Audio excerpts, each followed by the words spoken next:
A Casa Elefante contém conteúdo adulto. Então, se você não tem ímpetos de colocar a mão na bola no meio da noite, não ouça esse episódio.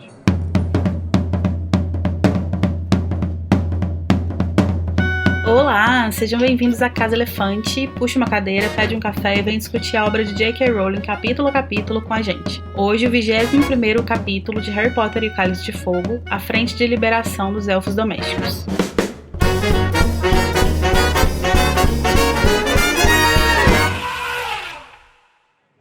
Atenção! Nossos episódios sempre vão levar em consideração os acontecimentos de todas as obras do mundo bruxo que já foram publicadas. Então, se você não sabe a origem dos estouradins, quer dizer, dos explosivinhos, termine de ler a saga e depois você volta aqui. Eu sou a Larissa Andrioli, que estou me sentindo hoje autorizada a chamar as pessoas de velho caduco. Tá certo.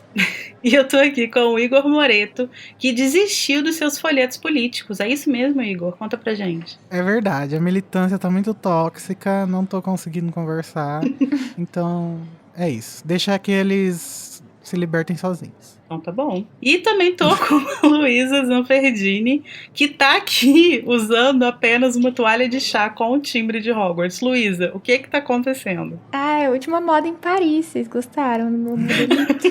Tem muita moda nesse capítulo também, né? Tem, achei incrível.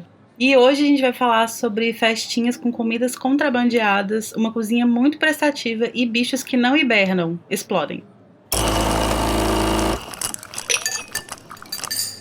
Luísa, se as pessoas quiserem entrar em contato com a gente, como é que elas podem fazer? Você pode procurar por A Casa Elefante no Twitter, Facebook e Instagram. Ou pode mandar um e-mail também para acasaelefante@animagos.com.br. E a gente também tem um grupo no Telegram, onde o pessoal conversa e deixa feedback sobre os nossos episódios. Além disso, a gente também tem um servidor no Discord, com lugares para discutir fanfic, que a Larissa adora. Falar de polêmicas, jogar RPG e mais umas aleatoriedades lá. E você pode entrar através do link na descrição do episódio. Muito obrigada, Luísa. A gente pode jogar coisinhas lá no Discord também. Sim, e de repente alguém aparata lá no canal de voz e a gente fica até 5 da manhã conversando. Exatamente.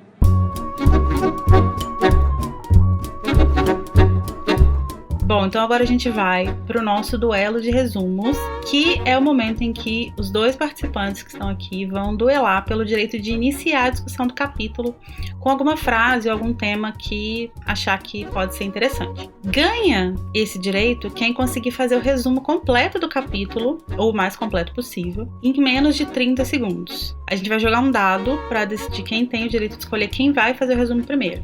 Luísa, você quer par ou ímpar? Quero ímpar. Ok. E deu par. Uhul! Você quer começar ou você quer dar esse direito pra Luísa? Eu quero presentear a Luísa com esse direito, claro. Esse Grande privilégio. presente. Ai, obrigada. Adorei. Muito bem. Luísa, você tá pronta? Não, como sempre. Mas vamos lá. Ninguém nunca Eu tô tá. muito ansioso porque eu nunca participo, né? Eu sou sempre host. É verdade, eu já tô aqui Verdade. dando folga pro Igor. É importante, colaboração, o quê? Entre a classe trabalhadora, não é mesmo? Sim. Hoje, inclusive, o assunto vai incluir, né? Vai. A libertação de certos povos e tal. Vai tocar um certo hino, esse tipo de coisa. Então, Luísa, você vai tentar fazer um resumo de 30 segundos do capítulo à frente de liberação dos elfos domésticos em 3, 2, 1, vai. Eles estão lá na aula de Trata das Criaturas Mágicas com o Hagrid, aí chega a Rita Skeeter, puxa o Hagrid no cantinho, convence ele a dar uma entrevista, o Harry, Ron e Hermione ficam tipo, vixe, vai dar merda. E aí eles não falam nada pro Hagrid, beleza, fica por isso mesmo. Aí eles voltam pra escola, tem aula de adivinhação, a professora Trelawney fala que o Harry vai morrer, óbvio. Aí depois eles conversam E acabou. aí acabou meu tempo e eu fui, uhul, péssima. Minha gente! Ok. Igor, não me demite. Eu não, que isso? Você só não vai ter o direito de começar o capítulo. Na verdade, a gente bem. tá aqui gerando entretenimento quando a gente não consegue entregar o resumo, né? Sim. Muito bem. Igor Moreto, você vai tentar fazer um resumo de 30 segundos do capítulo à frente de liberação dos elfos domésticos em 3, 2, 1, vai. Agora que a amizade maravilhosa do Harry e do Rony voltou ao normal, ele conta pro Rony sobre o Karkaroff que o Sirius falou pra ele. eles vão pra aula de Tratos Criaturas Mágicas, onde a Rita Skeeter pede uma entrevista pro Hagrid, e eles ficam em choque, porque isso vai dar merda. Depois o Rony e o Harry vão pra aula da Sibila, que o Harry gosta mais, porque o Rony tá lá pra rir das piadas dele. Depois eles vão jantar, a Hermione não tá lá. Onde está a Hermione? A Hermione chega correndo e fala, vem aqui. Eles vão na cozinha, porque... E acabou. Tá Dobby.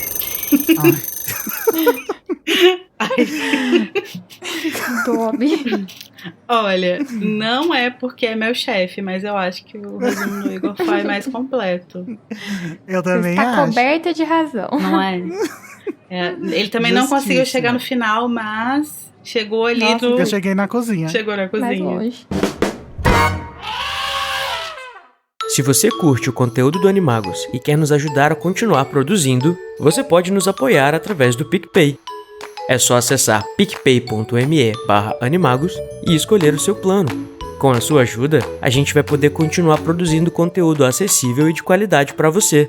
O endereço é picpay.me/animagos.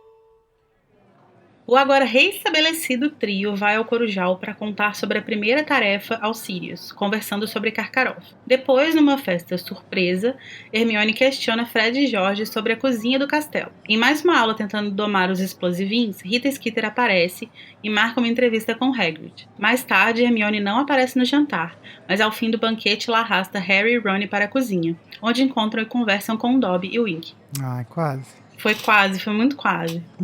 Foi. Muito bem, Igor. Você, vencedor desse duelo, tem direito de escolher por onde a gente vai começar a conversar. Olha, eu que sou muito egoísta, inclusive Igor, eu quero falar do Igor Karkaroff. Porque, bom, eu fui fazer a pesquisa do que significava o nome desse senhor. E foi uma coisa, assim, muita... Surpreendente, inusitado. Foi inusitado, assim, porque eu primeiro fui atrás do sobrenome, né? Porque o nome a gente já sabe, né? É o nome do host da Casa Elefante. É isso que eu sou chegada. Mas o sobrenome, eu não achei nada, absolutamente nada, gente. Karka não significa nada, Kar não significa nada, Roff, nada. Então eu tive que encher um pouco de linguiça em dizer que no Silmarillion, a obra de J.R.R. Tolkien, existe um lobisomem cujo nome é Karkaroff. E ele aparece no conto do Beren e Lúthien, ele mata o cachorro, pô. E o Beren e Lúthien é um dos 3 contos principais do Silmarillion, né? E do Legendário do Tolkien, um dos primeiros que ele escreveu também. E o Karkaroff era um dos servos mais importantes do Morgoth, que era o antecessor do Sauron. Olha, legal. Mas não tem nada a ver, gente. Eu acho que não tem nada a ver. Eu acho que as pessoas fizeram essa associação, porque tem alguns sites que fazem, só pra querer justificar aquela fala de que a Rowling roubou um monte de coisa do Senhor dos Anéis. Porque o Karkaroff, o Karkaroff do Tolkien, ele tem esse nome porque Karka, na língua inventada pelo Tolkien, significa tal coisa, e Roth significa outra, entendeu? Então não tem como você ter uma ligação, a não ser que a Rowling realmente tenha roubado. Também não acho que é impossível. E também não acho que é imoral. Tipo assim. Não, claro que não. Eu acho que é uma tipo um easter egg, assim. Se você leu Silmarillion e você está lendo Harry Potter, você vai pegar essa coisinha aqui, acho legal. Mas não sei se seria uma coisa inteligente, porque não tem nada a ver com a história do Karkaroff. Mas olha só, talvez, a gente pode conversar mais sobre isso, mas talvez o Karkaroff fosse um dos grandes servos do Voldemort. Ele fazia parte, como a gente vai descobrir lá no capítulo do cemitério, ele fazia parte do círculo íntimo. Então... tanto que ele sabia o nome de muita gente. Sim, pois é. Mas daí eu fui procurar, e esse nome, ele realmente existe no mundo real, né? No Karkaroff. A maioria das pessoas que se chamam Karkaroff moram na Rússia e na Bulgária. Mas, além do leste europeu, também tem Karkaroffs no Brasil, mais especificamente na Paraíba. Olha só que coisa. Não é? Dados completamente aleatórios. Sim. Como vieram parar os Karkaroffs no Brasil? Será que não foi sei, depois? se você é um dos Karkaroff e ouve a Casa Elefante, explica pra gente. Será que o Karkaroff do Brasil é o Karkaroff da Rowling que fugiu do Voldemort, forjou a própria morte e cá está entre nós? Nossa! Sim, na Paraíba desde 1996. Tal qual os nazistas que fugiram para a América do Sul? Pode ser. Boa pergunta. América do Sul, mais especificamente, lá em Santa Catarina, Rio Grande do Sul. Sim. Brincadeira, ouvintes de Santa Catarina, Rio Grande do Sul. Mas também, então, agora sobre o nome Igor. Gente, como eu me chamo Igor, eu já ouvi falar que esse nome significa tudo que pode existir no mundo, né? Cada site diz uma coisa. Tem um site que diz que é príncipe da paz, tem outro que diz que é guerreiro de não sei quem, mas eu achei a origem etimológica num estudo que é muito mais confiável, que eu vou trazer aqui para vocês agora. Que o nome Igor vem de Ingvar, que na língua nórdica antiga significa protegido por Ingvas. Mas quem era Ingvas, não é mesmo? O povo germânico Ingaivones acreditava que todos os seus indivíduos descendiam de uma mesma pessoa chamada de Ingvas, que é associado ao deus nórdico Freyr. Então ele era tipo uma fusão do deus de uma outra região com essa mística aí da cultura deles. Olha, gente. Mas só que nada relacionado à história desse povo ou dos indivíduos mais famosos que tem esse nome de Ingvar ou Igor e tal, tem muito a ver com a história do Karkaroff. Então, eu acho que a Rowling simplesmente pegou no nomes generator do leste europeu e botou aí. É isso que eu ia falar. Eu acho que Igor é um nome muito marcado como nórdico, né? Então, eu acho que ela foi, tipo... Igual assim, quando ela inventar um personagem brasileiro, ele vai chamar João, alguma coisa do tipo. Ela foi, tipo, uma das escolhas mais óbvias. E não tô, assim, desmerecendo a escolha dela. Poderia chamar Castelo Bruxo. Não tô desmerecendo a escolha dela, mas acho que realmente não foi uma coisa super pensada, assim. Porque eu não sei se ela criou também tanto background, assim, pro Karkaroff. Acho que ele é um personagem que ele é muito um plot device, assim, né? Ele tá ali com alguns objetivos. Não sei se ela chegou a elaborar muito a história dele em si. Mas, Lari, agora que você me falou, a hora que você tava falando do Karkaroff lá do Tolkien, acho que talvez possa ter alguma coisa aí, porque o Igor também é o ajudante do Frankenstein, né? Ele é tipo o fiel servidor do Frankenstein. Então talvez ela realmente tenha querido nomes que tenham a ver com fiéis servidores de algum líder, sei lá. Agora, o Karkaroff, ele pra mim, ele é uma grande incógnita. Porque eu fico curiosa com algumas coisas de, tipo assim... Quando ele chega em Hogwarts, no capítulo que as delegações chegam, esqueci o nome do capítulo. Acho que chama... Bilbaton e Durmstrang. Isso. O nome mais óbvio que tem. Ele tem uma relação muito curiosa, assim, porque ele cumprimenta o Dumbledore com muita familiaridade, parece até um certo afeto, assim, uma certa amizade. Ele fala, ai, minha velha e querida Hogwarts, que saudade de estar aqui, não sei o quê. Então isso é curioso porque ele não é britânico, né? Pelo nome parece que não, né? E aí, tipo, levanta alguma série de questões sobre o posicionamento dele ali em relação ao Voldemort. Porque, tipo assim, ele não é britânico, mas ele era comensal. E, se eu não me engano, ele é o único comensal estrangeiro que a gente vê, né? O único comensal não britânico que a gente tem contato nos livros. Bom, não necessariamente, né? Porque a gente tem o Rosier e a gente vê que a Rosier original do Animais Fantásticos é francesa, né? É verdade, mas os Rosiers, eles são casados dentro da família Black. Então, pode ser que o Rosier ele tenha uma ascendência próxima francesa, né? Mas não sei se ele seria, tipo, ele em si ser francês. Mas mesmo assim tá ali naquele conglomeradinho ali da Europa, né? Ele já tá um pouquinho mais afastado, assim, né? E diferentemente dos outros comensais que a gente conhece, né? Que são aqueles mais influentes, o Malfoy, o McNair, o Crabbe, o Goyle, etc. Ele chegou a ser formalmente julgado depois que o Voldemort caiu, e ele não mentiu no tribunal, porque o Malfoy, por exemplo, ele falou que foi enfeitiçado e que ele não sabia o que ele estava fazendo, que ele estava sob o efeito da maldição Impérios. O Karkaroff não fez isso, ou seja, vamos dar aí pelo menos pra ele um distintivo de ter bancou seus B.O.s. Sim. Mas ele fez uma delação premiada, né? Ele foi lá falar pra galera que... Ele foi lá denunciar quem que tinha, né? Passar uns nomes e tal. Aham. É uma cena que, inclusive, a gente vai ver nesse livro, né? Sim, No capítulo da penseira. sim. Talvez na penseira. tivesse muitas evidências, assim, que ele não pudesse esconder de que ele realmente Pois é, aí é isso participou que eu porque ele fico... quis, né? Sim, é isso que eu fico pensando, assim, porque acho que pra ele ter passado por essa situação, tem duas possibilidades, assim. Ou ele era uma pessoa que não tinha dinheiro e influência, como os Malfoy, por exemplo, pra sair, pra se livrar dessas coisas.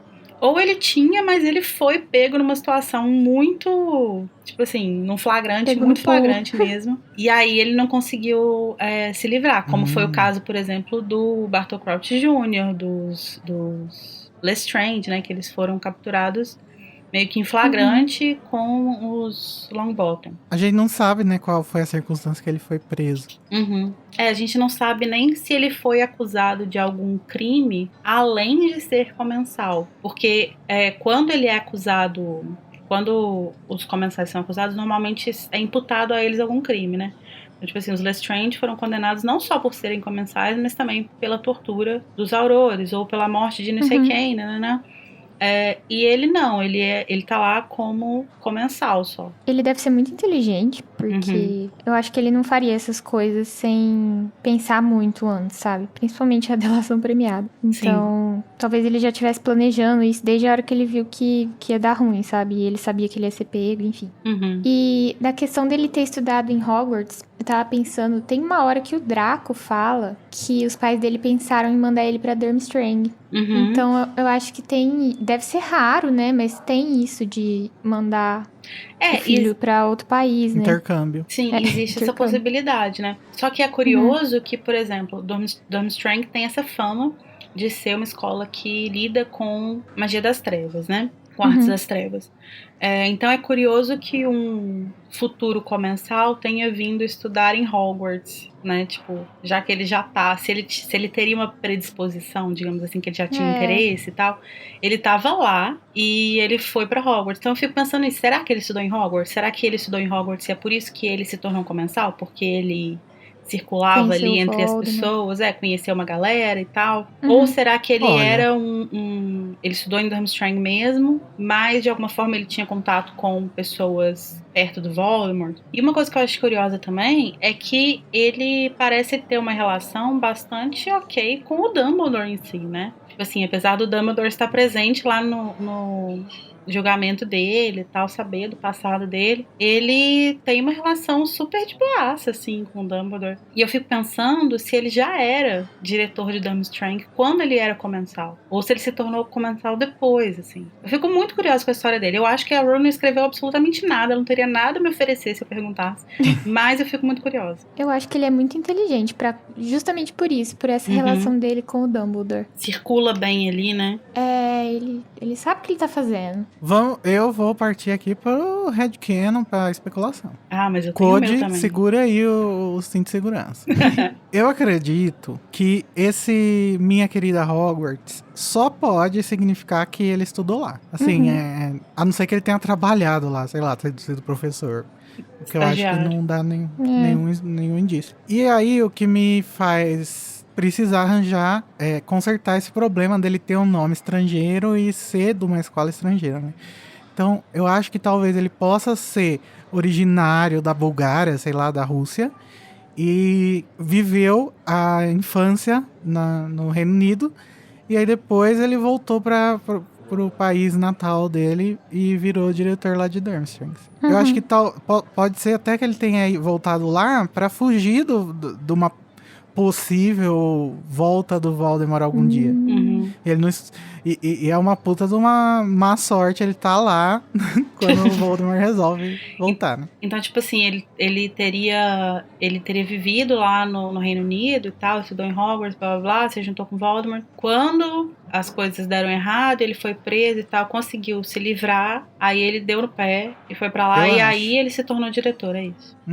É uma boa. Porque aqui no quarto livro, quer dizer, no sexto livro, eu acho que o Lupin conta pro Harry que ele morreu, né? Sim. E aí ele fala que ele foi morto num casebre ao norte. Então ele fugiu de novo, né? Então talvez, eu acho que ele fugiu mesmo da primeira vez e agora vai fugir de novo depois do quarto livro. Nossa, não lembrava disso. E isso é uma coisa, esse seu headcanon é uma coisa que ela é embasada até por uma evidência tipo linguística assim dos livros, porque ele é o único personagem estrangeiro que a gente vê que não é escrito com um sotaque, né? Sim. Tipo, todos os outros estrangeiros têm algum R arrastado, alguma coisa assim, alguma coisa que é grafada diferente. Enquanto que ele não. Então, assim, o que dá a se entender é que ele fala inglês como se ele fosse um nativo, né? Ele é fluente. Então, faz sentido que ele tivesse morado por muito tempo na Inglaterra, no Reino Unido. E essa relação dele com o Dumbledore, eu acho que pode vir também de talvez uma relação que ele tenha tido depois com o Snape. Porque os dois são comensais reformados, digamos assim. E eles têm uma relação próxima, né? Que a gente ainda não viu nesse livro, mas vai ver mais pra frente. Talvez o Voldemort tenha tido conversas com os dois sobre a tirania do Voldemort pra tentar adicionar ao seu compêndio de informações que ele ia precisar futuramente pra uma guerra. Acho bem provável. Só que o Karkaroff é o tipo de pessoa que não tá disposta a fazer o trabalho que o Snape faz, por exemplo, né? Então, tipo porque assim, ele é um covarde. Ele pode ter oferecido, de repente, informações logo depois, né, que ele saiu da cadeia e tal, mas não se dispôs a lutar, né, contra o Voldemort, mas também não tá interessado em enfrentar as consequências e voltar pro Voldemort, que é o que muitos dos comensais que mentiram em julgamento falando que estavam enfeitiçados e tal, fazem também, né? Como é o caso dos Malfoy. Ele simplesmente resolve fugir, né? E o Voldemort sela o destino dele no capítulo do cemitério. Fala que ele é muito covarde pra voltar e que ele vai morrer. Dito e feito. Agora, uma coisa que é interessante, já que você mencionou o Snape, é que o Karkaroff, ele aparece aqui muito como... Eu mencionei, inclusive, que ele é um plot device, né? Ele é tipo um instrumento dentro da narrativa, porque ele é muito mais do que um personagem importante em si mesmo. Ele é importante para construir o Snape, né? Ele tá ali para servir como... Aliás, não só para construir o Snape, mas para construir o mistério da narrativa. Ele tem que ser aquele personagem que vai distrair, né? Ele tem que ser uma pista falsa, que as pessoas vão olhar e pensar, esse cara aí é ele que tá tentando matar o Harry. Ele colocou o nome do Harry no cálice e tal. E ele também tá ali pra, junto com essa pista, então você olha e fala, esse cara tá tentando fazendo alguma coisa com o Harry. E ele tem umas interações super estranhas com o Snape. Então é pra você adicionar algumas camadinhas de vilania ali no Snape, né? O Harry descobre que o Snape era um comensal através dele, né? O que rola? A gente vai poder conversar melhor sobre isso no capítulo A Volta de Almofadinhas, que eu não lembro o número. Mas que é quando o Harry conversa com o Sirius pessoalmente e ele fala sobre o Karkaroff. Tem uma cena nesse capítulo, no capítulo anterior a esse, em que o Karkaroff confronta o Snape e mostra uma coisa no braço, né? E o Harry vê isso. Tá. E aí isso é muito curioso porque o Harry leva essa informação pro Sirius e o Sirius não sabe o que significa essa coisa no braço. Isso é uma coisa que a gente vai discutir lá quando a gente chegar, mas tipo, ele não sabe. Merda, Sirius, mas o Sirius não serve pra nada, hein? Nem pra falar o feitiço do dragão, nem pra dar uns foreshadow real. Não, e isso é muito curioso, porque isso fala muito sobre o quão secreta era as coisas dos comensais, né? Porque o Sirius estava lá enfurnado numa toca de comensal e ele não sabia que a marca negra que a marca negra existia, tipo, no braço dos comensais. Mas então, tipo, o Harry vai descobrir que o Snape foi um comensal na penseira. Mas é através dele, né? É verdade. Entendi. Eu achei que você estava se referindo a outra cena. Não, mas falando de cena de Karkaroff e Snape, Larissa, eu acho que você precisa falar da cena cortada do filme. Você vai abrir essa sessão pra eu poder falar sobre o filme? O episódio anterior já foi cheio de referência do filme, agora já escambou. Então, gente, porque... O que acontece? O Karkaroff, ele fica perseguindo o Snape, né? Ele quer, porque quer confrontar o Snape e falar, meu irmão, tem um negócio acontecendo aqui e você precisa me ajudar. E o Snape não quer, o Snape tá tipo assim, velho, some daqui, sabe? Já segui minha vida, segue a sua. E aí ele fica indo atrás do Snape e tal. E no filme tem uma cena que foi deletada. Aliás, no livro tem uma cena do baile de inverno que o Harry tá andando sozinho lá e tal. E ele escuta o Karkaroff confrontando o Snape e falando uma coisa tipo... O Snape falando que não vai fugir, uma coisa assim, que ele não deve nada a ninguém. Perfeito, né? Nunca errou. E no filme eles colocaram essa cena, mas eles deram uma embelezada, assim, uma floreada. O Snape tá lá louquíssimo, caçando as pessoas que estão na carruagem, dando uns pegas. E o Karkaroff tá atrás dele. Talvez, inclusive, ele queira levar o Snape para uma das carruagens. Mas o Snape não percebeu. E aí, tem uma cena maravilhosa que, tipo assim, o Karkaroff tá lá, não, eu quero ver sua marca negra, eu quero ver se ela tá aparecendo também. E ele estica o braço pra tentar pegar o braço do Snape. E o Snape tira o braço e dá um giro. Gente, é maravilhoso. Vocês precisam ir, vai no YouTube, coloca Snape, Karkaroff, Deleted Scene, Goblet of Fire. E vai estar lá, ele dá um giro maravilhoso e ele cai, ele encosta na parede assim. Eu tô aqui fazendo a cena como se estivessem me vendo.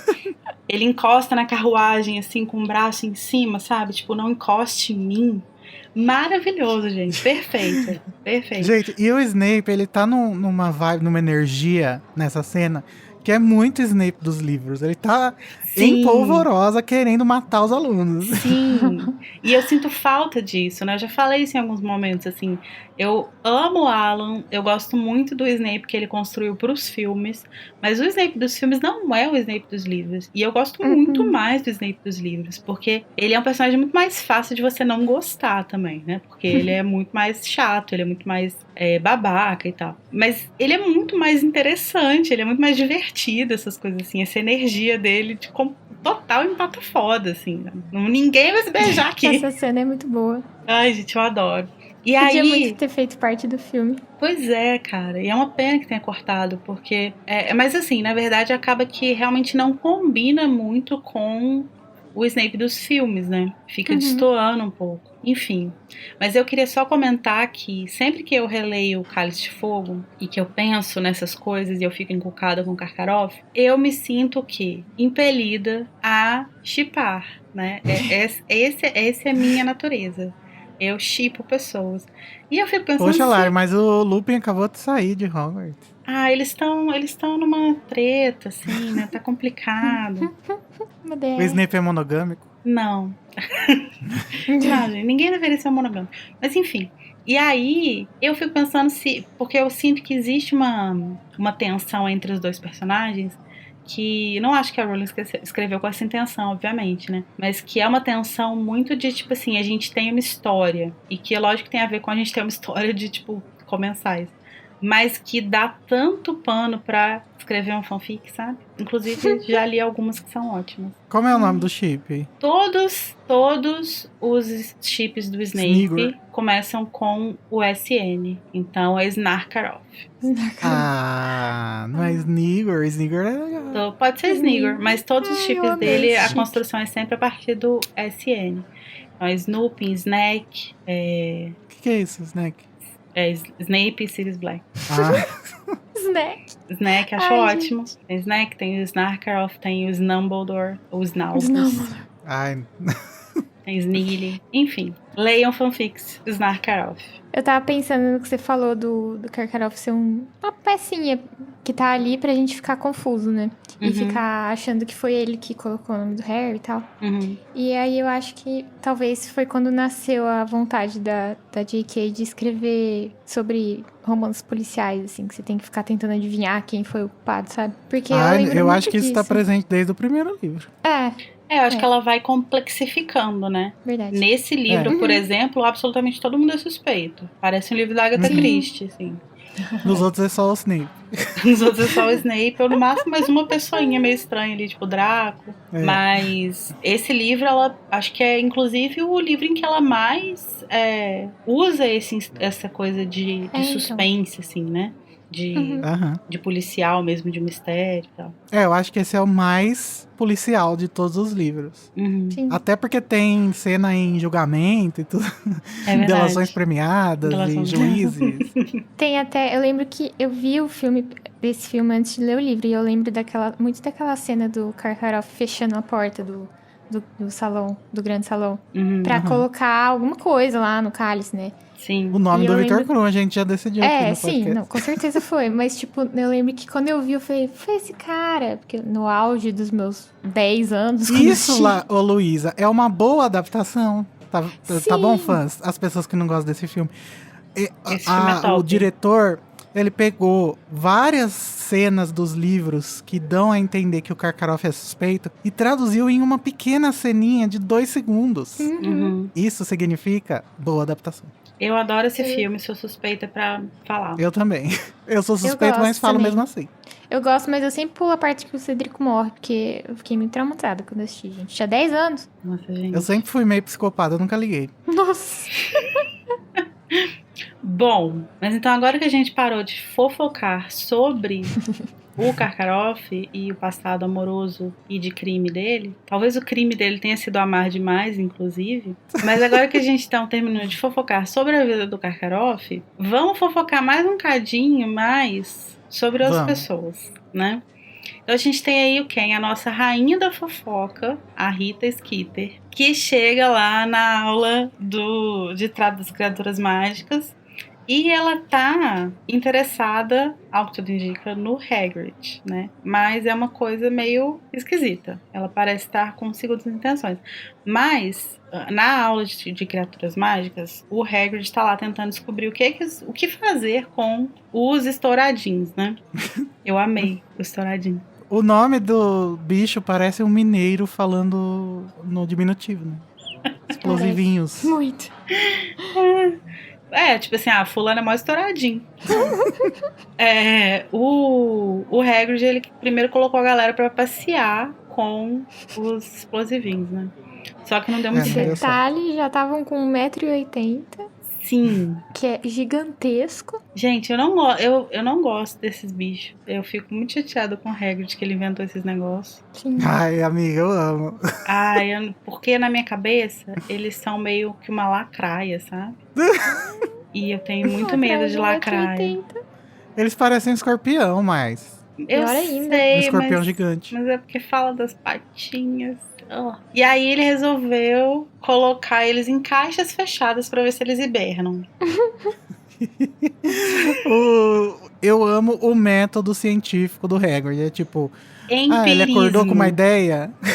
Vamos Ele fala, descobrir na será que não é isso que prática. vai resolver? Vamos colocar a mão na massa e aprender assim.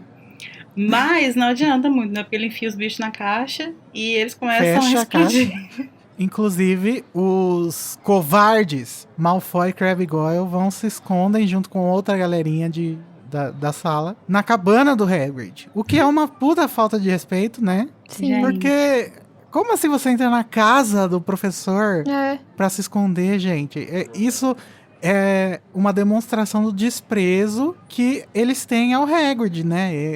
A falta de respeito mesmo que eles têm Sim. à casa dele, sei lá. Eu achei muito paz. Mas É só um típico, né? detalhezinho, né? Como esperar Sim, é. mais deles? Não dá. Mas o trio de ouro tenta ajudar, né, fofinhos? Só Sim. eles também. E eu acho que nessas horas, assim, que a gente vê que o Hagrid realmente ele dá uma passada dos limites, né? Porque só os 3 que são, tipo, os fiéis escudeiros dele, que se dispõem a ajudar ele. Até a galera que é da Grifinória, que gosta dele, percebe que, assim, se mandou mal com esses bichos. Até a Hermione quer matar os bichos. E, inclusive, a Rita, né, ela chega no meio dessa confusão aí. Provavelmente tava ali no cantinho de besoura. Sim, Né, só só esperando o momento exato de aparecer. E aí ela vai, chega lá fingindo que tá interessada nos explosivinhos. E ela pergunta, tipo assim, ela pergunta a origem deles e tal. E aí o Hagrid fica sem graça. E depois a Hermione vira pro Harry e pro Ron e fala assim, espero que ele não tenha importado de maneira ilegal. A Amada é pior ainda. Ele inventou esses negócios. Ele que pôs os bichos pra cruzar. Inventou esses negócios. Então consegue ser pior ainda. Aham. Mas nesse rolê aí a gente também descobre uma coisa que é interessante, que o Dumbledore vetou a presença da Rita Skeeter nos terrenos da escola, né? Ou É seja, isso aí, gente. Isso se chama regulamentação da imprensa. Porque todo mundo, na eleição do Haddad, na campanha do Haddad, reclamando que ele queria regulamentar a imprensa, e agora tá todo mundo sofrendo com fake news, pensando que ele realmente deveria ter regulamentado a imprensa, né? E lembrando Se que fuder. o primeiro projeto de regulamentação da imprensa é de 2004. Não à toa, Dumbledore é o próprio Lula. Dumbledore fez o que Lula não teve a coragem de bancar. Dumbledore 13. Dumbledore lá, brilha esse. Alvo lá, brilha a esperança. Alvo. Mas uma coisa que é legal também é que ela pede aí pra entrevistar o Hagrid, né? Com essa desculpa de que quer entrevistar ele por causa das criaturas mágicas e tal. E isso vai dar início a um plotzinho. É um plotzão, na verdade, que vai rolar aí ao longo dos livros, que é muito interessante, né? Porque, assim, na verdade, ela pede pra entrevistar ele, fingindo que quer saber das criaturas. Quando chega lá, ela quer saber do Harry. Ele não fala nada sobre o Harry, e aí ela usa o que ela tem contra ele, que é a marginalização das pessoas não humanas na sociedade bruxa, né? Então ela vai Sim. usar tudo isso, ela vai fazer uma matéria enorme sobre... Ai, meu Deus, tem um gigante dando aula. Exatamente. Nossa, ela pega muito pesado. As crianças, meu Deus, tem que salvar as crianças. É igual a Sturf. É pânico moral que ela cria. Exatamente. E aí, isso é uma coisa que vai render, e é uma coisa que rende muito nesse livro, mas tem a ver com o Lupin no livro anterior, e também vai ter a ver com as leis que a Umbridge, né, chefia ali, né, lidera e Nossa. passa e tal, no quinto livro. E também tem um pouco daquela questão da autoafirmação da Hermione, né? Da sua condição de Sim. pessoa marginalizada, que a gente vai ver culminar lá no 7º livro. Sim. Também tem um pouco a ver com essa questão dos elfos, né? Tem tudo muito interligado, né? Porque quando ele vai falar com a Madame Maxime, ela meio que fala, não, como assim gigantes? Eu não, Trio meu amor, ossos eu sou grandes. normal. E é uma chacota, assim, meio das pessoas que não se aceitam, né, na sua condição, e por isso perdem certas conexões, né? Por exemplo, a Madame Maxime e o Hagrid vão ter uma lombada aí no relacionamento. Sim, mas é legal também pensar que isso é muito comum, né? Que as pessoas não se conectem com a sua identidade, porque por uma questão de apagamento, né? Então é lógico que para Madame Maxime, na sociedade que eles vivem ali, é interessante ela fingir que não é giganta, né? Ela apagar essa parte de quem ela é. Só que é muito legal também a gente ver que no quinto livro, depois que o Voldemort volta e tal, quando o Hagrid vai pra missão de falar com os gigantes, ela vai com ele. Então, tipo, ela leva um chacoalho e aí ela percebe que não, ela é Verdade. isso e ela precisa fazer alguma coisa, porque senão as pessoas que são iguais a ela vão ser oprimidas. Então ela se envolve nessa missão. Acho que eu me expressei mal. Chacota, acho que não. É só um retrato, assim mesmo, né? Desse problema que sempre existe Sim. com pautas identitárias. Eu acho que, assim, o fato do Dumbledore ter pedido pra ela não entrar na escola já deixa muito claro, apesar da gente já ter lido algumas coisas que ela publicou, né? Deixa muito claro que ela mente. Que ela... Às vezes ela não mente, ela só aumenta muita coisa. Mas, no geral, pra não... Que o que ela publica não é confiável, né? E aqui já fica uma pista mínimazinha, assim, de como que ela vai lidar com o Dumbledore no futuro, né? Porque Também. o Dumbledore começa a cercear ela aqui, e aí ela vai voltar com tudo depois que ele morrer, quando ela for escrever o livro sobre ele. E também o fato de que ela apareceu do mais absoluto nada e na cabana do Hagrid. E a gente já fica meio tipo, como que ela foi parar aí? Se ela não pode entrar, sabe? Sim. No capítulo do baile, o Harry vê um besouro, né? Quando o Hagrid tá falando sobre o fato de ser gigante. Sim. Eu Aqui acho a gente não tem sensacional. nenhuma referência ao besouro, mas provavelmente ela só deu uma destransformada rapidona. Uhum. É verdade. A melhor parte pra mim é quando ela tá no cabelo da Hermione. Ai, sim. Eu gosto do Draco falando com ela como se fosse uma walkie-talkie. Ai, sim. Gente, a verdade é que a Rita é uma ótima personagem, né? O plot dela é muito legal. Isso é verdade. Não dá pra negar. Ainda bem que a J.K. Rowling desistiu da prima Sonserina do Rony. A Mafalda. Ah, é verdade. Bom, mas quando eles voltam lá pro salão comunal, né? O Harry recebe uma festa surpresa, entre aspas, que ele meio que já esperava. Por causa da primeira tarefa, né? Quando eles estão lá no Corujal, o Rony fala: vamos pro salão comunal pra sua festa surpresa. Amo. E é muito legal porque aparece acho que é a segunda ou terceira menção ao Dino artista, né? Sim, Dino artista, que como todo mundo sabe, todo artista é o quê? LGBT. Maconheiro. Né? Isso mesmo. E como eu quero que ele seja gay, eu quero que ele seja ou gay ou bi, porque eu quero que ele fique com os Simas, né? Então, pra mim, isso daí é uma prova científica de que ele é LGBT. Sim. Não é à toa que as camas de Hogwarts têm cortininhas. Exatamente. Ele desenhou o Harry voando na Firebolt em volta de um dragão em galhardetes espalhados pela sala. E aí uma palavra nova aí que a Lia nos proporciona sempre, né? Galhardetes são aquelas bandeirinhas triangulares de esporte. Não, fazia Pois é. ideia. Específico. Nem eu. Perfeito. Mas nessa festa, a galera fala pro Harry, todo mundo quer ver o ovo do Harry, né? E aí pede pra Sim. ele abrir. E essa cena é muito legal, porque ele abre. Inclusive no filme essa cena é bem assim, tirando aquela parte que ele chega tipo, vocês querem ver o que tem aqui, né?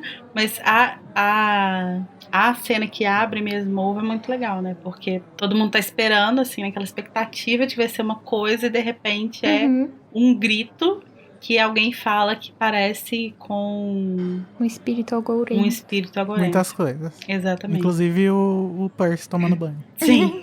Cantando. Inclusive o George até fala que lembrava um pouco o Percy cantando. E ele fala pro Harry, quem sabe você vai ter que atacar ele quando ele estiver debaixo do chuveiro, Harry. E eu achei um pouco premonitório da parte A J.K. dele. Rowling dando aquela piscadinha pro releitor, né? E é Sim. assim, na fala menos esperada possível, né? Então você nunca vai imaginar que tem alguma pista ali, mas tem. Tem. Eu acho isso tão gostosinho de ler. Mas, gente, os comes e bebes da festinha no Salão Comunal da Grifinória Coffee foram surrupiados pelo Fred e George da cozinha. E aí a gente entra pro plot de verdade desse capítulo, né? Porque a Hermione fica encucada já no capítulo anterior sobre a cozinha e os elfos, né? E aquela finalmente pergunta pro Fred onde que é essa cozinha e como faz pra chegar. O que faz com que o Fred haja de uma maneira muito reacionária. Que assim, eu entendo que isso é só o retrato do Zeitgeist, né, dos bruxos. Mas ele fica muito debochado, ele fala, você não vai tentar liderar uma greve de elfos domésticos, né? Vai desistir dos folhetos e incitar os caras a se revoltarem? Nossa, gente. necessário. E ele faz todo mundo meio que rir da Hermione lá, sabe, no meio da festa. Sim. Meio tóxico. E é aquilo que a gente já falou sobre os Weasleys, né? Sobre como que eles são realmente uma representação do grande senso comum da comunidade bruxa, né? Tipo, ninguém ali o Fred não tá falando isso, tipo, com a maldade de, tipo assim, eu acho que elfo doméstico tem que ser escravizado mesmo, porque eles são menores do que a gente e tal. Mas é um reflexo de, tipo, séculos de um pensamento que eles nunca pararam pra questionar, né? Sim. E que a Hermione, mas o meu problema com isso é o fato dele estar tratando o questionamento da Hermione com essa ironia, com esse deboche, assim. Porque eu acho que eles poderiam explicar melhor pra ela, ao invés de ficar nessa defensiva, tratando ela como se ela estivesse fazendo uma coisa muito ridícula. Sim, e tipo, antes eles até falaram pra ela, tipo assim, Hermione, você já foi na cozinha conversar com os elfos e tal, e agora ele pega e é mó escroto com a menina. Aí quando ela fala que quer ir lá, Ele fala E na desse frente jeito. de todo mundo. Sim. Mas vamos descer a escada de mármore e virar pra esquerda, Larissa? Sempre. O caminho é sempre à esquerda. Pra esquerda. Ele te leva até a mudança, ele te leva à revolução e ele te leva à cozinha. Ou seja, o melhor lugar do O melhor mundo. caminho que eu não tem, me- gente. Que eu não me conformo que nenhum aluno de Hogwarts sente fome no meio da tarde, gente.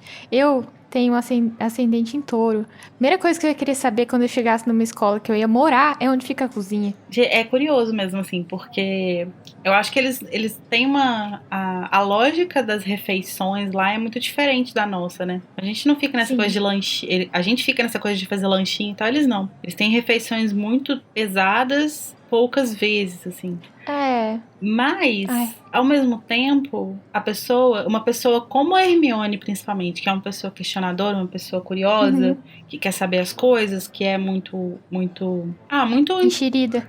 tipo, enxerida, mas não num sentido pejorativo, né? Mas assim, ela curiosa mesmo. é de curiosa. Interessada. Interessada e tal.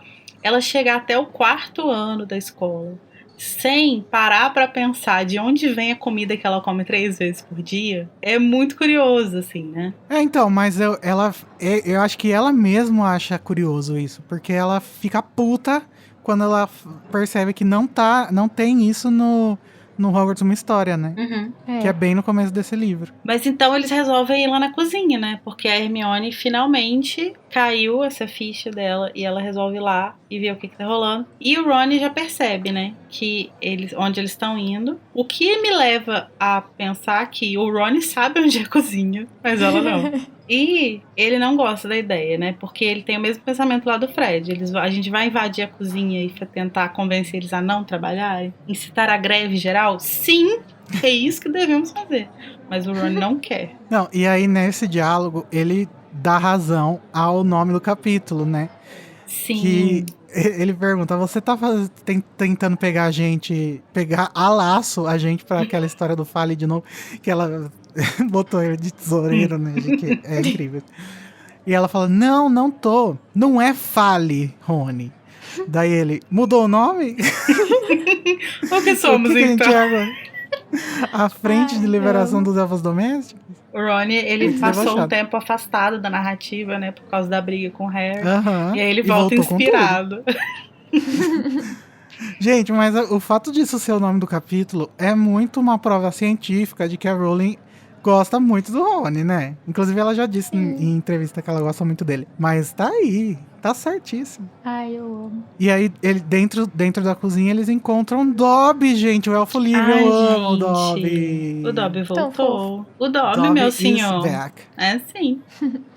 É fofa, né? A cena de reencontro deles, eu acho. Fofa. Demais. Sim, ele disse que teve muita esperança de encontrar o Harry Potter.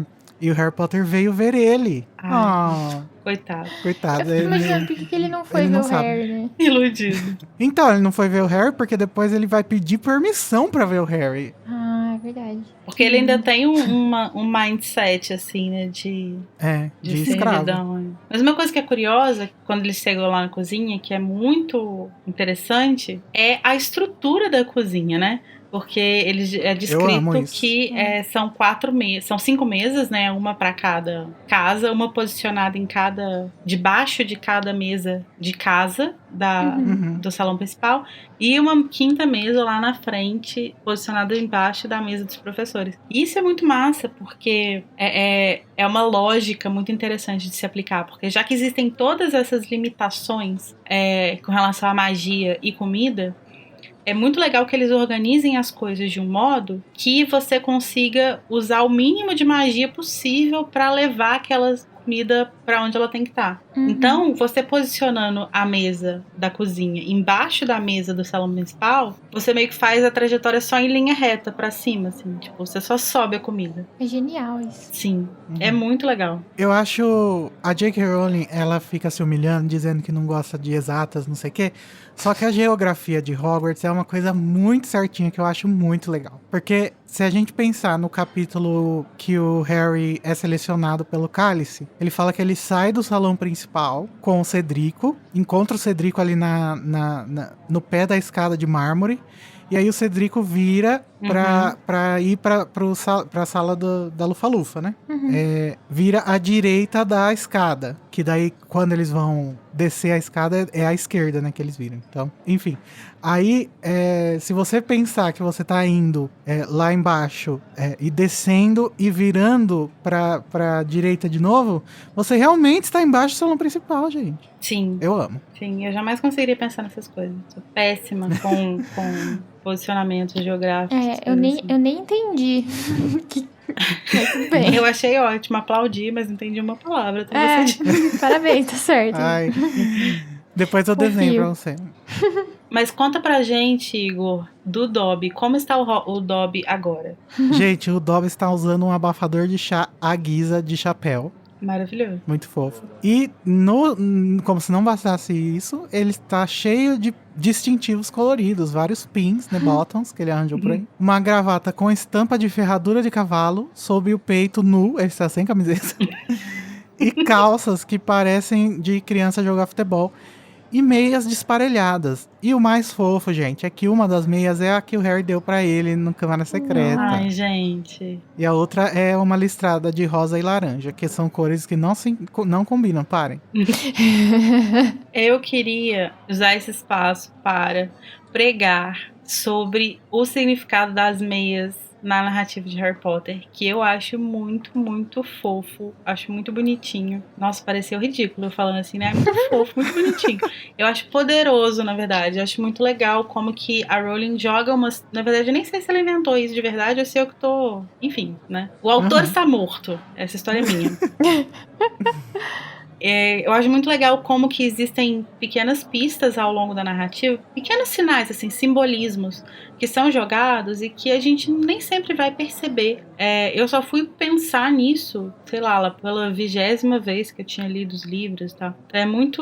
São coisas muito sutis, assim. Mas a coisa da meia é muito legal, como que a meia aparece como um símbolo de pertencimento familiar. Então, a gente vê, eu não me lembro exatamente qual livro, eu não sei se é no primeiro ou no segundo, o Harry ganha de presente dos Dursley um par de meia velha do Walter, que é a coisa mais aleatória do mundo. E é uma meia que tá toda embolotada, assim, e tal. E aí você vê, tipo, como que é o nível de descaso deles com ele. De, tipo assim, eles se dão ao trabalho de dar um presente e esse presente vai ser uma meia. Por que não dá nada? Por que não finge, né? Que não precisa dar nada. E só que a meia, ela vai ser ressignificada ao longo dos livros, assim, porque a gente vai ver ela ser associada com a figura dos Weasley, que vai ser uma coisa de carinho da senhora Weasley cuidando das meias do Harry, dando meias de presente pro Harry e tal. E uma coisa que eu acho muito legal de pensar nisso é que lá no primeiro livro, se a gente entende, né, a meia como esse símbolo de família e tal, quando a gente volta lá no primeiro livro, não necessariamente o Dumbledore estava mentindo quando ele fala que ele se vê com um par de meias no espelho de Ogezete. Porque talvez essas meias significassem para ele uma ligação que ele tinha com a família dele. Às vezes até especificamente com a Ariana. Eu gosto de pensar Ai, gente, eu gosto de pensar que ela tipo, ficava tricotando em casa, assim, com a mãe, sabe? E aí, tipo, ela fazia meia de Natal pra ele. E aí, quando ele se olha no espelho, ele se vê segurando um par de meia que ela fez pra ele. Ai, eu vou chorar. Porque não necessariamente o reflexo precisa ser uma coisa tão objetiva quanto o do Harry, né? Que vê a família literalmente. Sim, sim. E às vezes até ele veja ela também, né? E ele só, tipo, omitiu uma parte pro Harry. Mas eu não acho que ele esteja mentindo quando ele fala sobre as meias, porque ele faz uma oposição muito legal sobre... Que ele fala das meias e fala, todo mundo acha que eu quero livro, eu ganho livro, não sei o quê, e eu não... Às vezes eu só queria meias, porque meias nunca são demais. E é uma oposição muito legal que aparece na Hermione também, né? No primeiro livro mesmo. Que ela fala, tipo, tem coisas mais importantes do que inteligência e tal. Meias. Então eu acho muito fofo, assim, como que isso vai aparecendo e como que isso vai aparecer recorrentemente no Dobby. Inclusive, o Ron vai falar aí nesse capítulo que ele vai dar as meias que a senhora Weasley mandar pra ele de Natal, ele vai dar de presente pro Dobby. E ele dá de verdade. E o Dobby usa. Não, é o suéter. É o suéter. Mas quem que dá meia pro Dobby? não sei se é o próprio Ron que dá também ou se é o Harry, mas alguém dá meia pro Dobby no Natal desse livro aí. Na verdade, Lari, eu acho que isso não se limita muito a só meias. Eu acho que a roupas, no geral, tem um significado familiar em Harry Potter. Eu acho que, tipo, roupas De inverno, handmade, assim, sabe? Tipo, Confortáveis. que envolvem um trabalho que você, tipo, vai dedicar um tempo a produzir essas roupas. Uhum. Enfim, todo o laço dos Weasley é construído nisso, assim, né? Sim. Meias são tipo abracinhos pros pés, né? Sim. Inclusive tá presente visualmente nos filmes, né? Uma das primeiras coisas que a gente vê na toca é uma coisa sendo tricotada. Tricotada, é Sim. verdade. O Harry, ele acaba escondendo o caco do espelho que o Sirius dá pra ele no meio das meias. Olha Nossa, aí. é verdade. Olha só. Eu não sei se ele acaba enfiando na meia que ele tá usando, tipo, no pé. Uhum. Mas eu lembro que tava dentro de uma meia, em algum momento. É verdade, colocou é lá. verdade.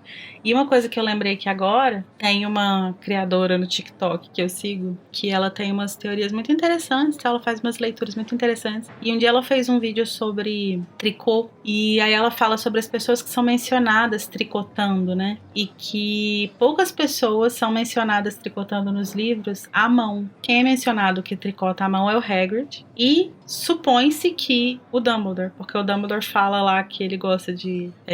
Tricô. Ele pega a revista, né, do Slughorn, falando dos padrões, né, de tricô e tal. E aí ela fala que ela gosta de imaginar que o Hagrid que o Dumbledore ensinou o Hagrid a tricotar. Ai, que fofo. amo. Amo esses headcanon fofinhos, assim. Ainda mais quando é do Dumbledore, né, porque falta. E aí a gente precisa alimentar eles. Eu não acho que falta, não. Não, acho que falta, Inclusive- sim, no fandom, né? Ah, sim. Inclusive, vou aproveitar e já falar sobre uma fofura do Dumbledore, que é ele falando pro Dobby que ele pode chamar ele de velho caduco, gente. Isso pra mim é Amo. muito fofo. Porque é simbólico, Ah. né? É tipo assim, Aham. você trabalha pra mim. Eu não sou dono de você. Não sou Sim. uma autoridade que você precisa idolatrar e tal. Eu só tô aqui te pagando e é isso. Você não tem que gostar de mim, né? E ele, com esse discurso, tá fazendo um discurso anti-escravidão e anti esse zeitgeist aí que o Dobby tá acostumado também, de uma forma muito leve, né? Sim. Sim. Eu amo. Ai, gente, muito fofo. E aí, falando nisso, a gente vê que o Dobby fala, né, que ele tá recebendo, que o Dumbledore tá pagando ele, e que, Aham. inclusive, ele fez uma oferta muito maior, né? Ele ofereceu 10 galeões por mês e folga no final de semana. Não, 10 galeões por semana, achei Por muito dinheiro, semana. inclusive. Muito dinheiro. Porque se uma varinha é 7 galeões e a gente fez aquele conversão de que era 37 reais, 37 dólares, quer dizer, 10 galeões por semana, gente, é muita coisa. É bastante. Mas a Rowling não gosta de números, realmente, né? Então, foda-se, ela simplesmente joga um número ali. E ele fala que são 10 galeões por semana e folgas no fim de semana, mas ele não aceita Sim. que ele faz o Dumbledore abaixar a oferta pra 1 galeão por semana e 1 dia de folga por mês. Pequenos passos, Porque né? ele gosta da liberdade, mas gosta também de trabalhar, mais do que da liberdade. Eu acho que é uma relação que é legal, assim, de pensar, porque as roupas... Justamente porque as roupas significam muito mais do que consumir pra ele, assim, né? As roupas significam a liberdade dele. Então, acho que é legal isso dele, tipo... Ele não quer deixar de trabalhar. Que, inclusive, é uma acusação, né? Que quem milita na esquerda ouve muito. Tipo assim, você é vagabundo, você não quer trabalhar, não sei o quê. Não é isso. Ele só quer, tipo, fazer o trabalho dele e ganhar o suficiente pra ele viver a vida dele feliz, assim. E a vida dele feliz significa, pro Dobby especificamente, ter acesso a isso, né? A essas roupas que significam essa liberdade dele. Eu acho que a roupa também, não só a liberdade, mas ela representa também uma certa dignidade, assim, porque os elfos estão sempre usando toalha de chá. Não sei o que esse povo tem com toalha de chá pra elfo. E é muito bizarro você pensar que uma criatura tá, tipo, vestindo uma toalha, sabe? Mas eu Então- acho que é aquela coisa de você humilha tanto a pessoa Exato, ou a criatura que ela ela é humilhada a ponto de virar uma pessoa humilde 100%, assim. Então ela não precisa de roupa, não precisa de nada. É meio triste. Muito. Inclusive, uma coisa que a gente vai descobrir nesse capítulo, né? com relação a isso é que a gente vai saber um pouquinho mais sobre a natureza dos elfos, né? Que é uma coisa que a gente já começou a discutir em alguns capítulos anteriores, a gente já falou sobre isso, que é uma coisa que acho que a gente ainda vai falar muito aqui, talvez surja bastante ainda no 5º livro, por causa do monstro, mas é muito curioso a gente pensar no o que é esse rolê dos elfos, né? Tipo, é uma péssima metáfora que a Rowling escolheu, ela só, tipo assim, foi muito infeliz no que ela estava tentando falar ali. Toda essa coisa de, tipo, que os elfos são felizes, né? Que eles gostam da escravidão deles e tal. E nessa conversa aí, tem um trecho interessante que eles estão tentando fazer a Winky falar sobre o Bartol Crouch, né? E ela fala que não vai falar. E aí o Harry pergunta se os elfos não podem falar mal dos amos dele, falar o que pensam sobre os amos dele. E aí o Dobby fala assim: ah, não, meu senhor, faz parte da escravidão do elfo doméstico. Guardamos silêncio, segredo, defendemos a honra da família, etc, etc. E aí, inclusive, é aí que ele fala que o Dumbledore falou que ele pode chamar ele de velho caduco. Mas isso é interessante porque a Luísa tinha apontado lá na discussão, né, que o próprio Dobby usa a palavra escravidão. Ele fala a escravidão do elfo doméstico. Ou seja, é uma noção que eles mesmos têm, né? Tipo, eles entendem ou pelo menos o Dobby, entende que aquilo ali é uma relação de escravidão. E aí eu tava pensando sobre isso e eu não lembro se a gente já chegou a falar sobre isso nesses termos exatamente, assim. Eu lembro que no capítulo da floresta lá, da Copa de Quadribol, eu lembro que a Tami chegou a levantar uma possibilidade de que os elfos tivessem sido uma espécie que tinha uma relação de ser, não servis, né, mas assim, tinha um outro tipo de relação com as pessoas, assim, não, de oferecer as coisas, de serem mais abertos. Que assim, gostam de ajudar, não é? E que os bruxos teriam meio que usado isso e pervertido isso de alguma forma ao longo do tempo. Mas eu fico pensando se esse vínculo que eles têm com as famílias e esse vínculo que eles têm com a escravidão em si, se ele não seria um vínculo realmente, tipo, literalmente mágico, assim. Será que os elfos, eles não gostam, entre aspas, da escravidão? Porque isso é uma magia que faz eles gostarem de servir? Porque, tipo assim... Então, eu acho que sim. Mas só que eu não acho que é uma magia de terceiros. Eu acho que é uma magia relacionada a eles. Porque eles são baseados em uma criatura do folclore inglês, né? Que é justamente aquela que arruma a casa quando você não tá... Que, sei lá, encontra a chave quando você perdeu, sabe? Essas coisas. São longuinhos. Então, eu não acho que seja uma péssima metáfora que a Rowling fez. Eu acho que, pelo contrário, eu acho que ela tá realmente problematizando se existisse esse tipo de criatura. Como o ser humano ia se aproveitar disso. E aqui ela tá mostrando como o ser humano ia se aproveitar disso. A ponto de criar uma cultura interna entre eles de que existe nobreza em estar trabalhando numa família de graça por anos e cuidar de famílias por décadas, e a sua mãe cuidou dessa família, sua avó cuidou dessa família e tal. Eu acho que é uma questão mais de crítica a como o ser humano trata coisas inferiores a ele. Sim. É porque Pelo menos eu enxergo assim. porque eu acho que na nossa sociedade a palavra escravidão, ela tá muito marcada, né?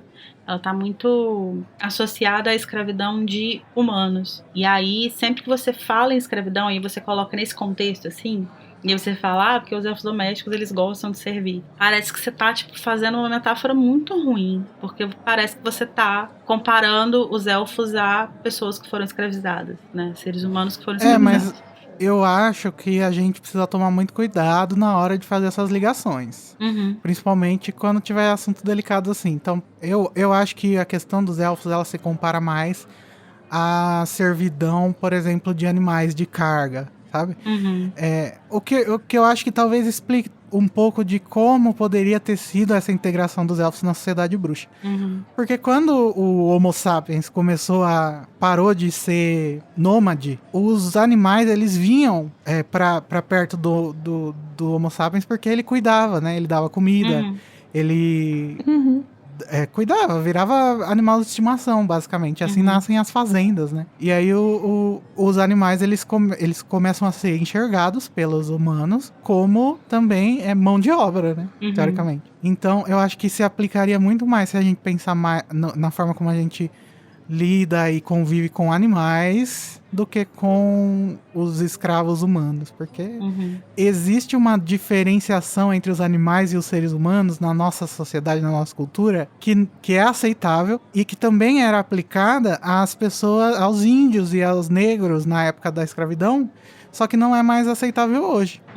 Acho que o problema é esse, assim, quando a gente usa a palavra escravidão, a gente imediatamente conecta com pessoas que foram escravizadas, né? Sendo que, na verdade, existem... E, na verdade, por exemplo, quando dentro do movimento vegano, por exemplo, se fala na escravidão dos animais não humanos, existem muitas críticas no movimento negro justamente do uso da palavra escravidão, porque parece que você está colocando as duas coisas no mesmo nível, entendeu? Então, tem tido recentemente, inclusive, uma reformulação da crítica à utilização dos animais, que não passe por usar a palavra escravidão, porque é uma palavra que está necessariamente, infelizmente, não tem jeito, associada a um passado racista de escravização de pessoas negras, indígenas, né? Então, acho que por isso que quando a gente lê os elfos, a gente imediatamente acha que esse é o paralelo que está sendo feito, por causa do vocabulário. Mas isso que você falou faz muito sentido, porque realmente quando você vai colocar as histórias em si em paralelo, não bate, né? Sim. Tanto que a gente fica nessa coisa de, tipo, tanto que essa crítica do tipo, mas como assim uma criatura que gosta de ser escravizada? E a gente chegou a conversar quando a gente estava falando sobre os duendes, que tinha as revoltas dos duendes e tal, e a gente até se perguntou, será que não teve em algum momento uma revolta dos elfos domésticos e tal? E acho que quando a gente faz o paralelo com o uso que é feito dos animais, faz mais sentido, né? Só que como a gente está falando de um universo mágico, eles são seres que são muito humanizados, assim, então é difícil. A própria assim, Hermione fala, né? Ela é uma pessoa. Sim, é muito difícil isso. Existe uma narrativa que pelo que eu pesquisei, já foi provada e reprovada que é uma narrativa falsa, feita por pessoas querendo perpetuar a escravidão, na época da escravidão, na época da alforria, né, mais especificamente, que é o mito do bom escravo, sabe? O mito do escravo que tá feliz de trabalhar e ganhar comida. Pra ele tá tudo bem, tá certo.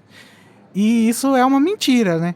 E se a gente lê assim por cima, parece que é sobre isso que a Rowling tá falando aqui, né? Sim. Só que eu imagino que eu acho, na minha opinião, que não é. E eu acho que se ela quisesse escrever isso... ela teria escrito de outra forma. Ela teria deixado mais claro, sabe? Sim.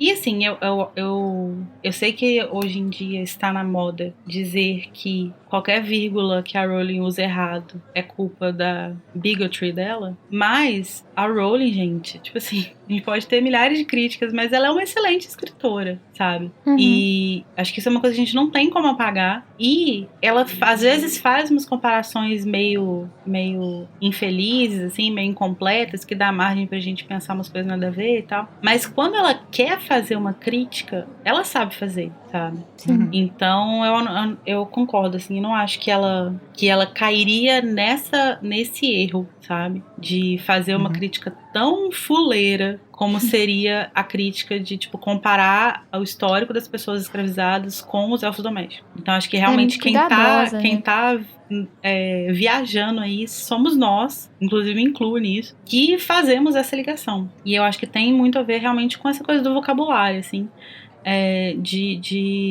Até porque a gente já falou sobre isso em outro episódio também. A gente falou especificamente sobre a ditadura, mas a escravidão é um passado muito recente, principalmente no Brasil, mas em todos os lugares, na verdade, é muito recente, apesar de no Brasil ser mais recente ainda. E é um passado que a gente não discute, né?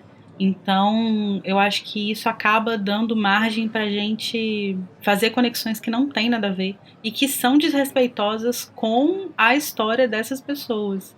E aí eu acho que a gente pode, a partir do momento que a gente discute, que a gente entende essa questão, a gente pode tirar esse tabu da palavra escravidão. A gente poderia, né, Ainda não no pode. mundo utópico. Exatamente. Né? Exatamente, porque aí, se você discute isso, se você passa por esse processo de reparação, de reconstrução, de reinserção das pessoas, etc e tal, você consegue ressignificar coisas que fizeram parte disso. Mas como a gente nunca passou por esse processo, você falar... E aí você cai em coisas de tipo assim... Gente, o TikTok me deixa louca. E aí você cai em coisas de tipo assim... Tem a banda lá que ganhou o Eurovision, a Maneskin, que tem uma música que fala I wanna be your slave, I wanna be your master. E aí já tem americano falando que essa música é racista. Sendo que claramente ele tá falando de uma relação, gente, de submissão, dominação sexual, né? De kink mesmo ali, né? De fetiche e tal. E aí você cai nisso por quê? Porque você tá usando uma palavra que as pessoas não conseguem ainda dissociar de um passado muito recente que não foi ressignificado, né? Eu tenho um problema com essas discussões que me parece muito ortodoxo. Você fala, não, essa palavra não pode usar, essa palavra você tem que fazer um parênteses enorme pra dizer que você não tá querendo dizer aquilo ou aquilo. Sei lá, acho que a gente tem inteligência o suficiente pra entender o contexto. Eu acho que quando surgir a dúvida, a gente tem que discute-se. Calma, né? Fiquem calmos, gente. Mantenham a calma. Enfim, né? É uma conversa que a gente vai ter também no episódio da loucura do Sr. Crouch, porque vai ser lá que a Wink vai realmente perder todas as estribeiras. Mas aqui tem umas passagens do que ela diz que são muito tristes, né? Sim.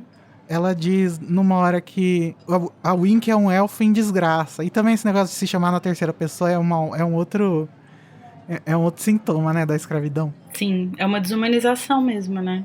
Eu sempre fico muito incomodada lendo eles falando assim. Porque você não tá acostumado a falar de si, né? Você tá acostumado a escutar ordens, a pessoas falando com você. Então a Wink é um elfo em desgraça, tá? Enfim. Wink não decaiu ao ponto de receber salário. Wink está devidamente envergonhada de ter sido libertada da Hermione.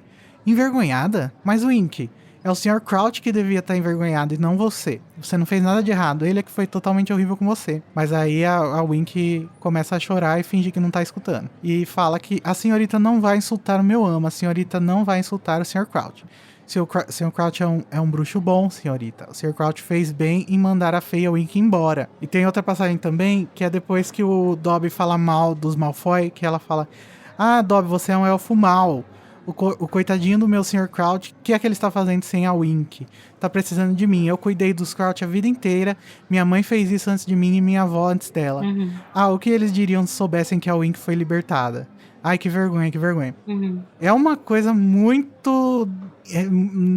tipo, tá no fundo do cérebro de todos os elfos, né? Uma coisa que tá muito ligada à própria identidade deles. É muito difícil você mudar essa realidade, né, quando tá assim. E uma coisa que é interessante é que, tipo assim, o Ron chega a falar em algum momento, eu não lembro se é no segundo livro, mas ele fala, tipo assim, que ele sempre quis ter um elfo doméstico, mas que a família dele não tinha dinheiro, né? Mas assim, ao mesmo tempo, tipo, os elfos não são criaturas que demandam grande, né? Tipo, você não precisa pagar eles, você não precisa gastar dinheiro com eles, né? Mas talvez você precise comprar um elfo. Pois é, cara, é isso que eu tava pensando. Tipo assim, onde você arranja um elfo? Onde começou? Quem foi na família dos Crouch? A primeira pessoa a ter um elfo. Como que esse elfo chegou até ela? Bizarro. Né? Pra criar esse vínculo com a família, né? Porque todos os elfos que a gente vê, eles estão na família há muito tempo, né? A família deles. Sim. Quando a gente chega lá no quinto livro, que a gente vê as cabeças dos elfos, né? Que estão ali, a gente vê que são, tipo, muitas gerações de elfos que estão relacionados aos Black, né? E falando da Wink, como que ela foi parar em Hogwarts, né? Tipo, o Dobby fala que encontrou ela E aí eu fiquei pensando, tipo, como que eles se conhecem? Mas aí depois eu pensei mais um pouquinho. E faz sentido eles se conhecerem, né? Porque o Dobby trabalhava pro Lúcio e a Wink pro Bartol Crouch, então eles deviam se trombar o tempo inteiro no Sim. ministério, né? Principalmente porque o Lúcio parece que levava o Dobby pra tudo quanto é canto. Eu acho que existe realmente uma relação ali entre essas famílias ricas de, tipo, transitar, né, de um campo, de uma família para outra, de uma casa para outra. Sim. E tal. Essas coisas de família puro sangue mesmo, né, que inclusive... Nossa, e deve denotar status também, se andar com seu elfo por aí, né? Sim. E que inclusive nessas famílias de puro sangue, elas são todas casadas entre si, né? Às vezes, por exemplo, sei lá, uma família, não duvido que aconteça de... Sei lá, por exemplo, a Narcisa casou com o Lúcius e levou um elfo. Tipo, o Dobby era um elfo dela que ela levou, sabe? Tipo, deve rolar essas trocas em algum momento, assim, de família. Então, eu acho que existem realmente uns vínculos, né? Eles acabam meio que se conhecendo. E eles deviam até passar...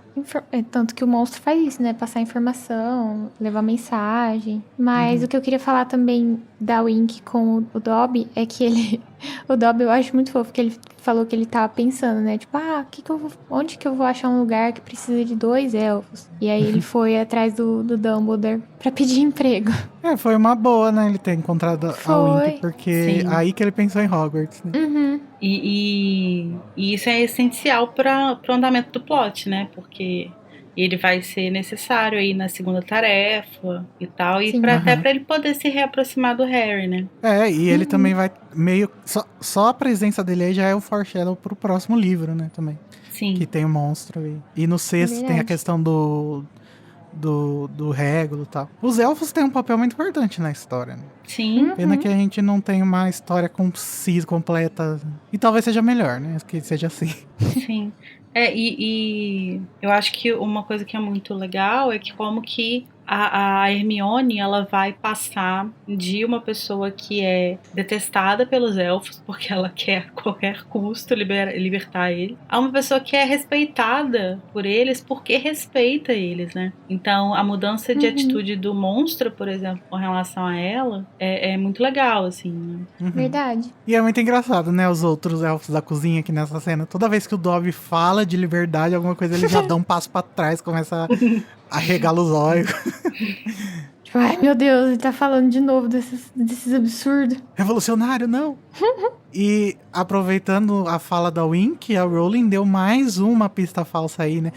Aumentando um pouco da pista falsa do Bagman, né? Que a Wink fala que o Crouch dizia que ele era um homem malvado, o Bagman. Sim. A gente vai descobrir depois que é só porque ele é um apostador, filho da puta, né? Mas aqui a gente fica meio desconfiado. Sim. Mas tem o negócio da relação dele com os comensais, né? Que ele chegou a ser julgado e tal. Na Penseira também aparece que a gente vai ver isso. Eu tô ansiosa pra esse capítulo da Penseira, porque ele é maravilhoso. Tem bastante Snape, né, amiga? Tem, por isso, né? E aí a gente chega num momento tão bonitinho, que é o que o Rony oferece o suéter, que ele já sabe que vai receber da Senhora Weasley pro Dobby. Sim. E o Dobby fica com os olhinhos marejadinhos, ó. Ai, gente, muito fofo. O Rony, ele tem uns momentos dele que você fica, meu irmão. Mas ele tem... O Rony, ele tá fazendo o que a Hermione deveria fazer, que é conversar frente a frente com o elfo, né? E não de cima pra baixo. Sim. Mas é que é legal o desenvolvimento desse plot da Hermione, né? Ela, nesse momento aí, ela tá, tipo, on fire. Vou fazer a Revolução Comunista sozinha. Vou fazer a Revolução Comunista com agulha de tricô. E você aqui vai ser o tesoureiro, tá bom? Eu acho que é por isso que o Rony tava achando meio ruim que ela inventou de ir pra cozinha. Porque ele sabia que ela ia entrar já com os 2 pés na porta, assim. Mas ela já tava lá, né? Climão, ela perdeu sabe? a janta porque ela devia estar lá conversando com os elfos. Verdade. Mas eu acho que ele sabia que ia ficar um climão, assim. Mas ela foi de boa nessa reuniãozinha. Ela até acolheu a Wink na hora que ela tava chorando e tal. É verdade. Ela tá melhorando. E é legal pensar que é engraçado que a Hermione acha que esse espírito do Dobby, né, esse espírito meio libertário dele, vai contagiar os outros elfos, quando na verdade, né, igual o Igor falou, tipo, cada vez que ele fala uma coisa, eles dão um passinho pra trás, assim, tipo... Não Socorro. quero ouvir o que você tem a dizer. Não, e o Harry, debochary, fala, vamos esperar que eles não prestem muita atenção na Wink.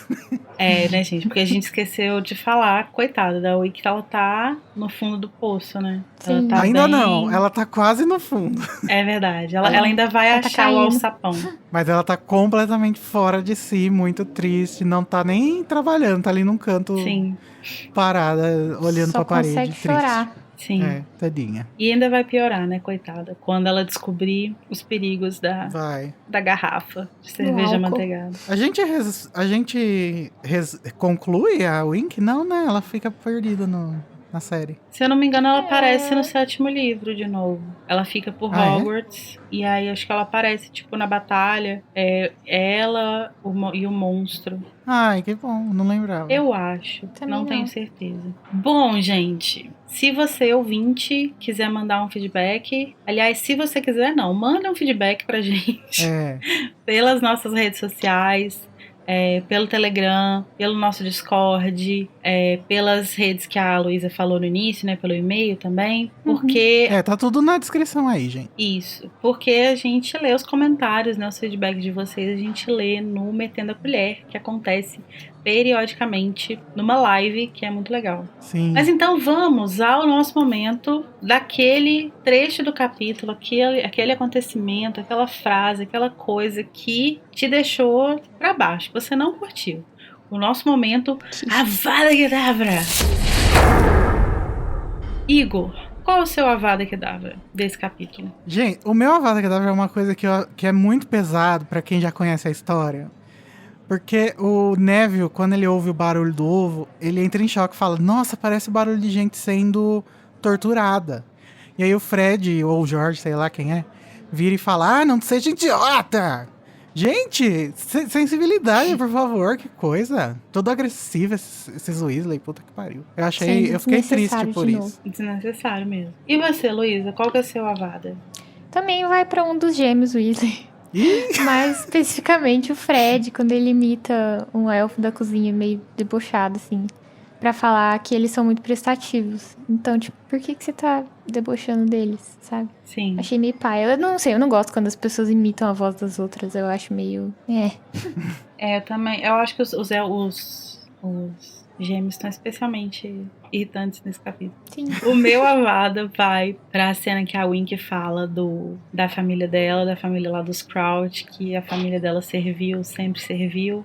Porque eu acho muito triste essa cena toda dela contando, assim, como que ela... Dessa ligação, né, que ela tem com os Crouch. Eu acho... não sei, acho triste, não gosto. é É. muito pesado. É mesmo. Mas vamos encher os nossos corações de alegria agora e falar sobre os momentos bons do capítulo, né? Então a gente vai para o nosso momento Expecto Patronum!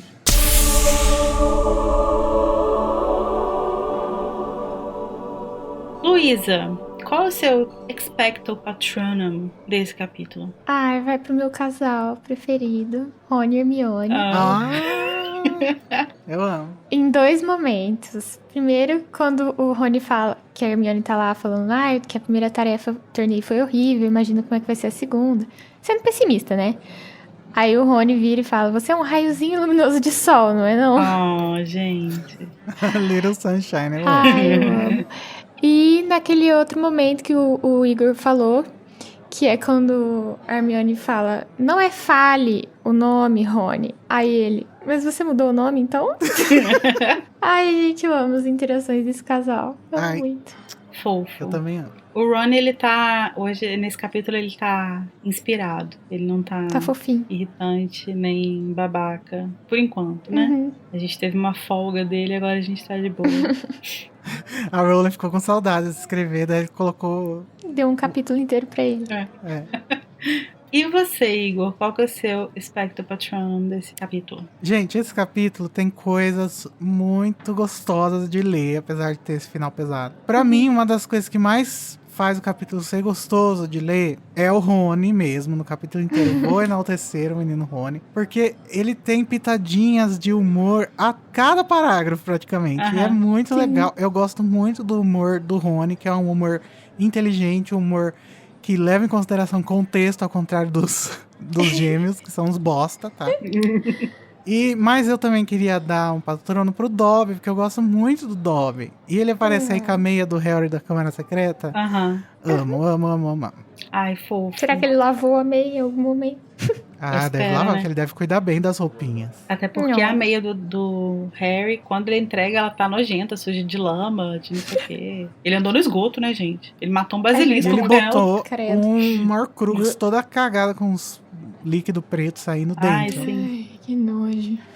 O meu patrono vai para o Dobby também. E para... Uhul! Ah, não, aliás, vou reformular. Ixi. O meu patrono vai para o Dumbledore, que está merecendo Ai, ser sim! exaltado. Sempre que possível, vamos fazer isso. Porque eu acho muito fofo essa atitude dele. Não só, não, tipo assim, não fofo de, nossa, parabéns, você deu um trabalho para as pessoas. Mas essa coisa de entender o simbolismo de permitir que o Dobby chame ele de velho caduco, sabe? Sabendo como funciona a magia dos elfos domésticos e tal. Eu acho muito fofo. Ai. Perfeito. Tá vendo, gente? Pra quem diz que o Dumbledore é... Ai, meu Deus, maligno, maléfico... Vamos se foder. Cite 12 erros de Acertos. Albus Dumbledore. Cite 12 erros que eu vou ficar citando esse acerto aqui até morrer.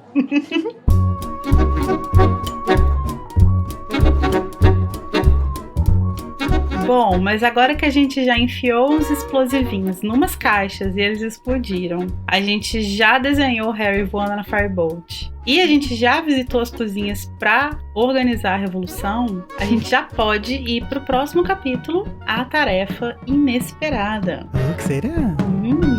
Tcharam! Tchau!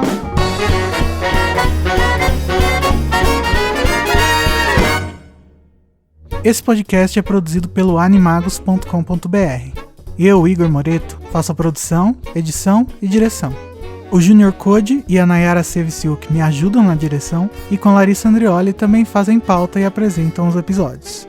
E todos os episódios têm auxílio e produção de pauta de Luiz Felipe Rocha, Tamires Garcia, Luísa Zanferdini, Danilo Borges e Daniel Honório. A identidade visual foi criada pelo Édipo Barreto e a música tema é a Song of India, originalmente executada pela Ableton's Big Band, e a engenharia e gravação foi pela Telefunken Electroacoustic.